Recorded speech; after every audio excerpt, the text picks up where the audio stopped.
تعلیم مکمل کی، سوئی گیس میں جاب مل گئی، ملتان میں پوسٹ ہو گیا. وہاں تنہا تھا، کوئی کام تو تھا ہی نہیں. نوکری کر کے گھر پہ آ گئے تو فارغ بیٹھی، اللہ کو پکارتے رہے. بعد میں سوئی گیس کی نوکری میں نے چھوڑی کیونکہ مجھے پرنس آغا خان کے ساتھ جاب مل گیا تھا. پرنس آغا خان نے مجھے لاہور بھجوا دیا. لاہور سے پھر گورنمنٹ میں سلیکشن ہو گئی، گورنمنٹ کو جوائن کیا. ترقی پاتا گیا، ایک ایسے مقام پر آیا جو مجھے گھر گورنمنٹ نے پرووائڈ کیا. وہاں پر ایک فوجی افسر تھے، کیونکہ گھر جو مجھے ملا وہ فوج کی کالونی میں ملا جہاں فوجی افسر رہتے تھے.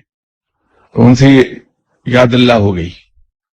وہ ایک دن مجھے کہنے لگے کہ شاہ صاحب آپ کو بڑا شوق ہے فقیروں کے پاس جانے کا. ایک فقیر سے میں ملا ہوں جو مستند ولی اللہ ہیں، اگر آپ چاہیں تو میں ملوا سکتا ہوں. تو میں نے کہا فوراً ملوائیے، ایسی نہیں میں ذرا اجازت لے لوں. نیکسٹ ڈے انہوں نے کہا کہ وہ بلوایا ہے آپ کو ان صاحب نے. تو یوں چلا گیا میں اپنے مرشد صاحب کے پاس. انہوں نے فرمایا کہ میاں تم نے آنے میں دیر کر دی، تمہاری شکل تو بہت عرصہ پہلے مجھے دکھائی گئی تھی کہ تمہارا حصہ ہے میرے پاس. اس میں نہ میرا کوئی کمال ہے نہ کوئی اچھائی تھی میری. والدوں کو دیکھا تو اللہ اللہ کرنے لگے،